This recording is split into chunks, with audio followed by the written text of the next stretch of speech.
Salut tout le monde, bienvenue dans une nouvelle vidéo. Aujourd'hui, on va aborder toute la première partie du mois de novembre sur mes séances de sport, donc toujours avec coach personnel.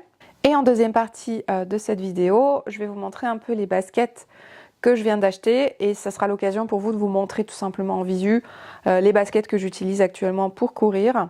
Donc sachant que, je remets toujours dans le contexte pour ceux qui viennent d'arriver, je suis une femme de plus de 40 ans qui essaye de se réathlétiser ou de s'athlétiser tout court et qui a pris enfin un coach sportif pour essayer de gagner en régularité et de s'améliorer en trail et de réussir un jour peut-être à courir de belles distances en apprenant la technique, etc. Donc voilà, grosso modo.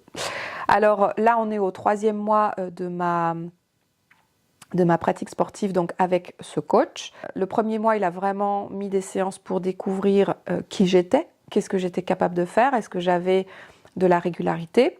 Et puis là, depuis début novembre, il m'a dit on va augmenter les séances de course à pied, déjà parce que tu as un trail qui se prépare.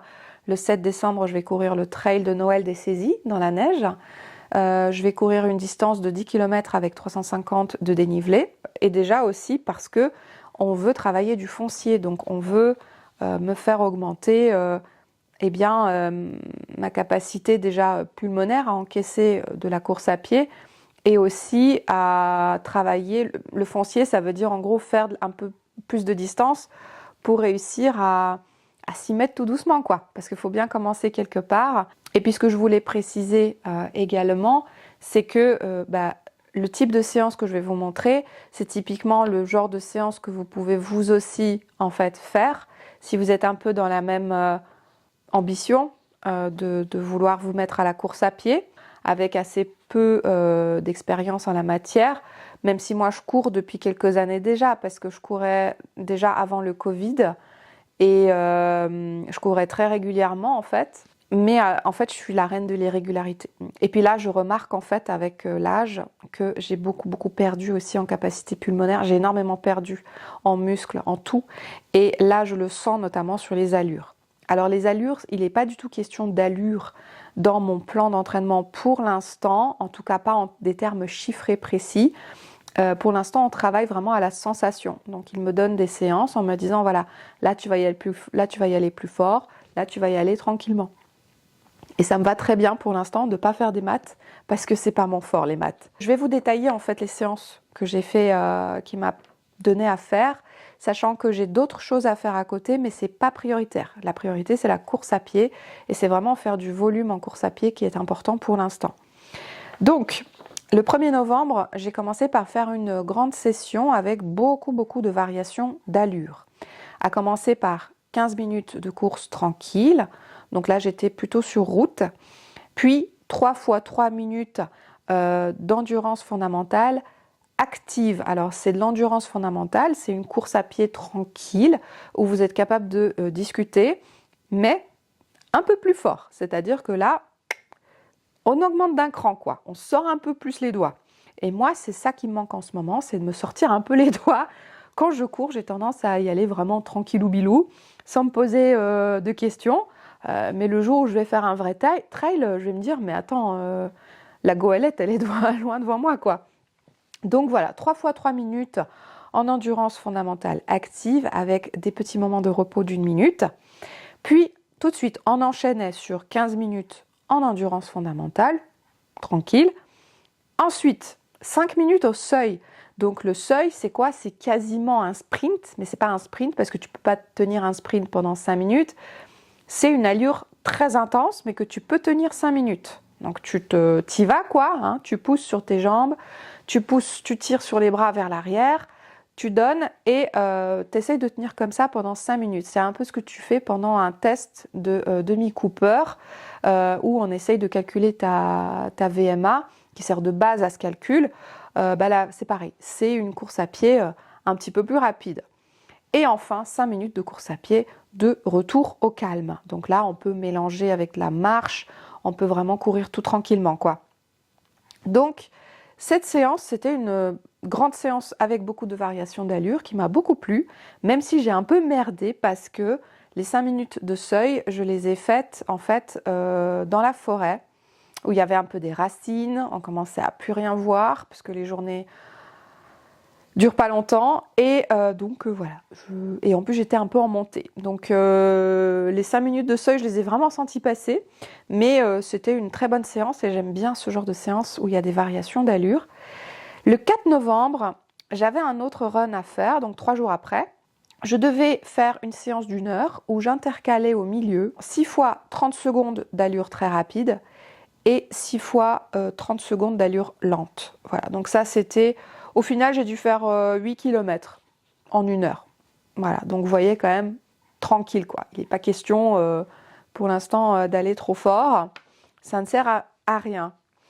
Ensuite, le 7 novembre, j'avais un trail, donc encore 3 jours après, j'avais un trail très rigolo à faire avec...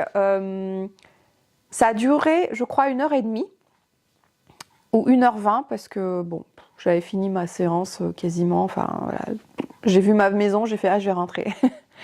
Et en fait, j'avais un trail à faire, je devais trouver un terrain très vallonné où, à chaque fois que je voyais une descente, je commençais par m'arrêter, me taper 1 minute de chaise, suivie de 10 squats sautés, en contrôlant à la descente. Donc autant vous dire un truc qui vous défonce les jambes, ou en tout cas les cuisses. Donc là, l'idée, c'est de bosser les cuisses. Et ensuite, je devais descendre cette côte le plus rapidement possible. Donc j'avais le droit de refaire la même côte, mais j'avais pas envie. Donc en fait, je suis allée sur mon chemin habituel de grande randonnée et j'ai fait ce que j'ai pu. J'ai un petit peu merdouillé ma séance parce que les descentes étaient très humides et j'ai peut-être pas choisi les meilleurs endroits. Pour le coup, j'ai pas descendu super vite quoi. Mais c'était une séance extrêmement difficile pour les jambes, pour les cuisses. Ça brûlait. C'était très dur d'enchaîner la minute de chaise et ensuite d'un coup, paf, sauter. C'était très très dur. Et j'avais vraiment les cuisses en sang, quoi. Donc c'était assez rigolo. Et c'était vraiment pas beau à voir. Ensuite, le 8 ou le 9, donc le lendemain ou l'après-lendemain, j'ai fait juste une petite séance de renforcement avec une nana que j'ai glanée sur YouTube qui a fait un micmac de tout, kickboxing, pilates, danse. C'était hyper agréable et pas trop intense. Donc j'ai fait cette petite séance chez moi, c'était très sympa. Ça m'a fait juste bouger un peu le cardio. Et ensuite, le dimanche 9 novembre, j'avais une autre séance de course à pied que j'ai donc voulu honorer. C'était un 10 km que j'ai fait en 1h40 avec mon toutou. Donc c'était une séance purement plaisir dans la nature. Voilà, il y a clairement eu des arrêts parce que quand je suis avec mon chien, parfois je suis obligée de l'attendre. Donc c'était une très jolie séance avec lui et ça m'a beaucoup plu. Les paysages sont vraiment très beaux en ce moment avec les couleurs automnales. Le lundi 10, j'étais de repos. Et la raison, c'est parce que le mardi, j'avais trail camp. Donc ça m'a permis de faire la rencontre avec les très charmantes autres personnes qui sont coachées par mon coach. Des personnes qui sont à l'extrême opposé de mon niveau de sport. Donc des personnes qui ont déjà une grande expérience en trail et qui pour le coup étaient extrêmement bienveillantes et qui me donnaient des petits tips aussi, des petites astuces. Donc on a commencé par faire un grand tour en bord de mer, c'était absolument sublime, il y avait une houle de dingue et on a ensuite enchaîné avec 3 ateliers. Entre les 3 ateliers on courait un peu aussi. Donc le premier atelier était une montée de côte sur la pointe des orteils afin de travailler la force des mollets, l'explosivité un petit peu et le talon d'Achille. Et ensuite, on pouvait se tenir à une barrière. On avait 10 squats aussi sautés en contrôlant bien sur la descente. Autant vous dire que des fois, j'arrivais pas à faire les 10. Et puis ensuite, paf, continuer dans la côte en montant aussi vite que possible. Donc ça, on l'a fait plein de fois. Ensuite, on était déjà tous en PLS et on a rejoint le lieu du deuxième atelier où on devait travailler quelque chose qui me fait extrêmement défaut. C'est une sorte, je sais pas comment on appelle ça, le rebond, l'explosivité.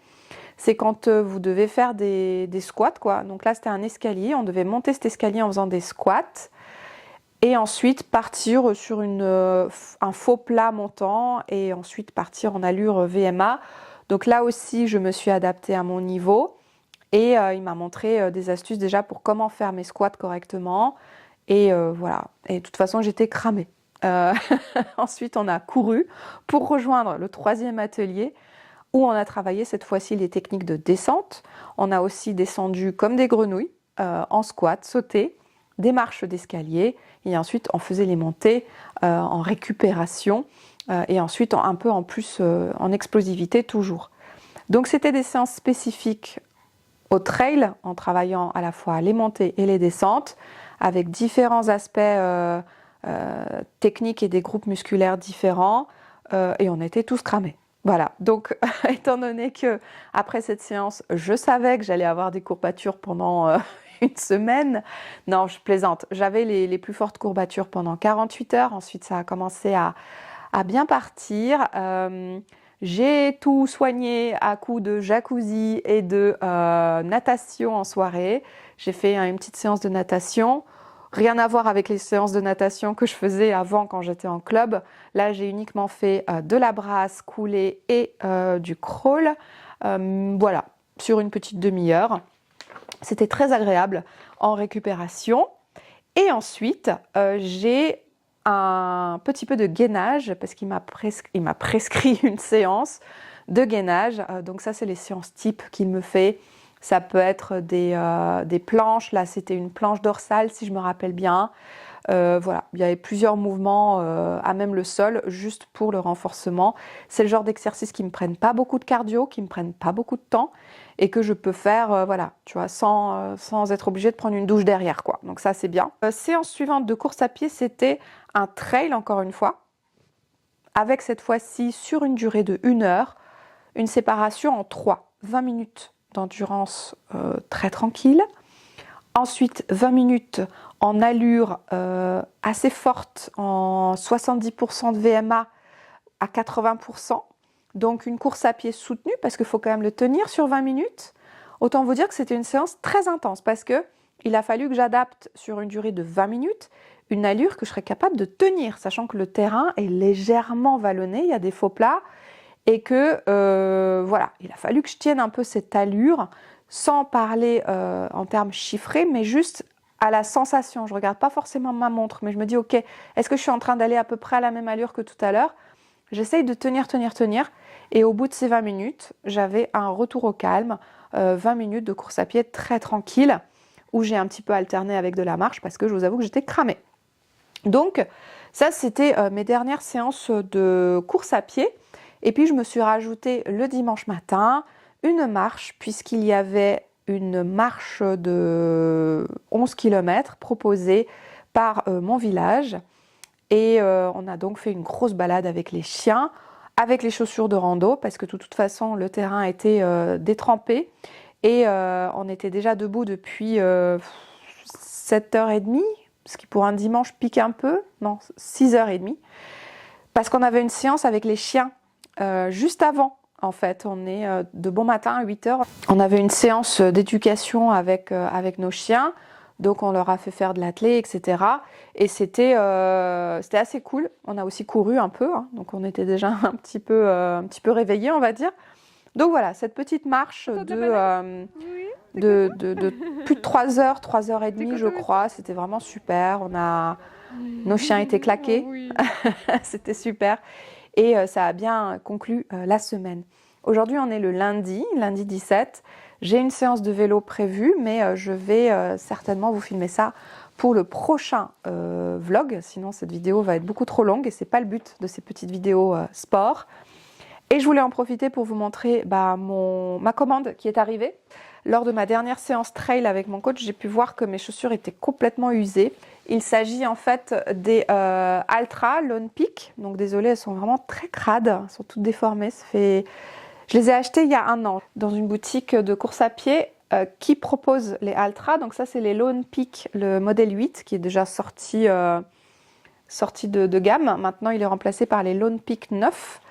C'est un modèle en fait qui est minimaliste. Donc il y a très peu de technologie. Elles sont très souples, je ne vais pas le faire là parce qu'il me manque un bras, mais elles sont extrêmement souples au niveau des semelles qui sont... là, on n'est pas sur du Vibram par contre. et la semelle, vous voyez, est complètement usée. Je les utilise encore sur les sentiers très très boueux, mais j'ai voulu tester une autre paire de chez Altra toujours.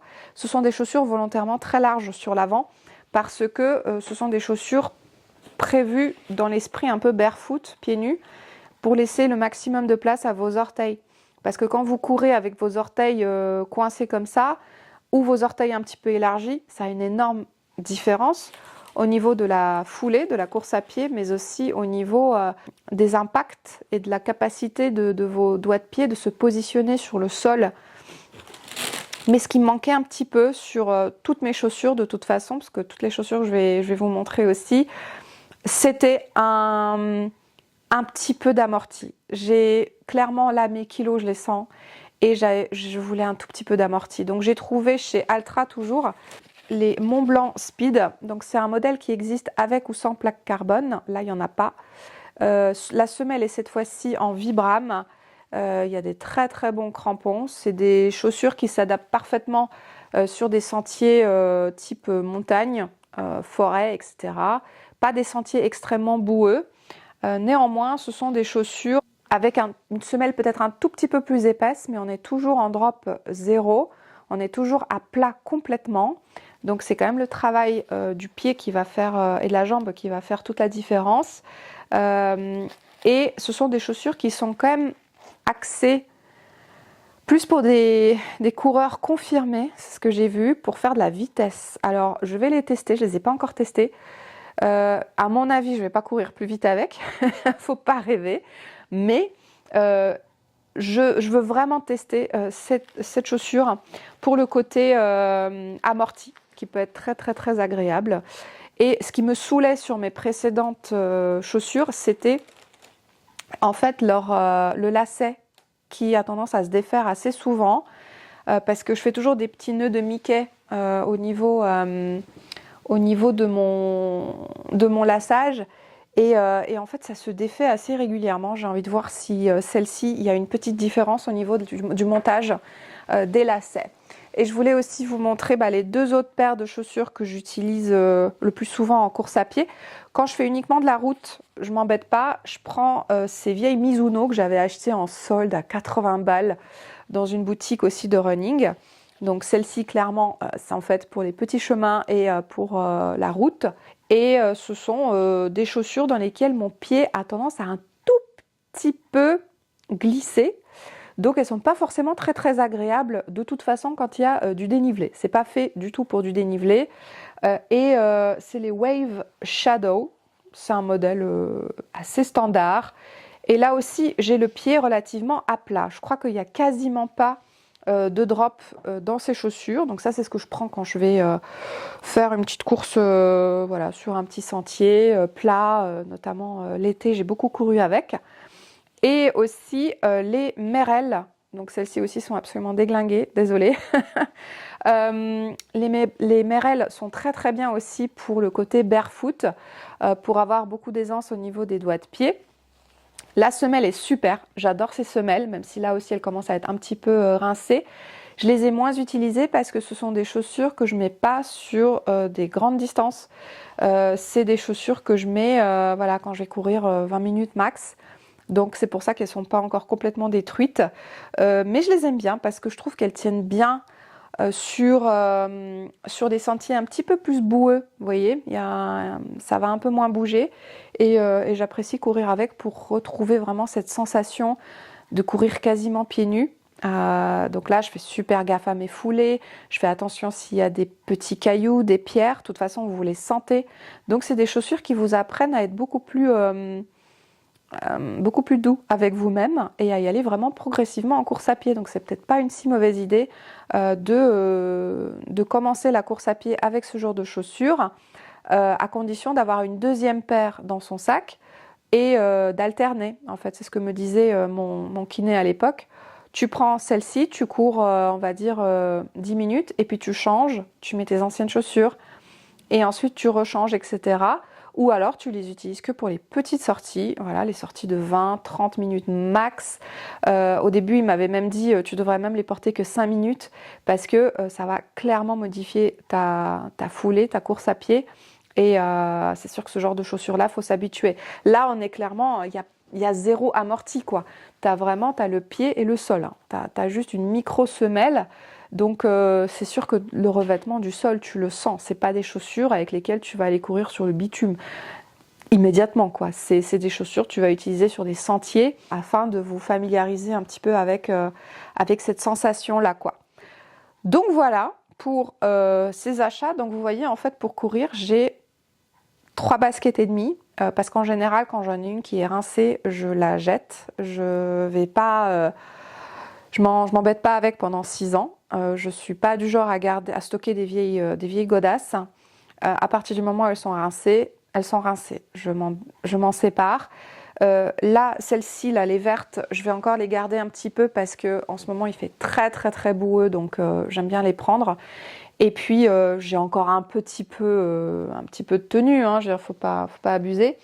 Elles vont encore bien, mais c'est vrai que j'ai super hâte quand même de tester celle-ci et de vous en dire un peu plus, de voir si mon pied s'adapte de nouveau à des chaussures un petit peu plus compensées. Voilà, je pense que je vais m'envoler vers la lune avec ça. En tout cas, c'est tout pour cette vidéo. Écoutez, j'étais très contente de vous retrouver aujourd'hui pour faire un petit point. Dites-moi si ce genre de bilan-là, jour après jour, ça vous plaît. Est-ce que ça vous intéresse d'avoir ce genre de détails des séances, peut-être pour vous inspirer, programmer vos propres séances de course à pied ou voir un peu ce qui est possible de faire. Pour ma part, il ne me reste plus qu'à prier que le ciel se dégage pour que je puisse aller faire un peu de vélo parce que j'en ai bien envie, même si en ce moment on a énormément de boulot. On fait de la maçonnerie, on commence tout doucement à préparer le départ vers la Savoie cet hiver, puisqu'on part dans peut-être même moins de 3 semaines pour moi, dans 2 semaines. Et puis, donc il y a pas mal de choses à faire. On va se retrouver très prochainement avec de nouvelles images. Et écoutez, portez-vous bien, continuez à faire du sport, à vous bouger régulièrement. Et essayez de me dire aussi en commentaire ce que vous trouvez comme solution pour vous réathlétiser, en tout cas quand vous sentez que vous êtes un peu trop sédentaire et que ça tire un peu, quoi. Allez, je vous embrasse fort et je vous dis à une prochaine vidéo. Ciao!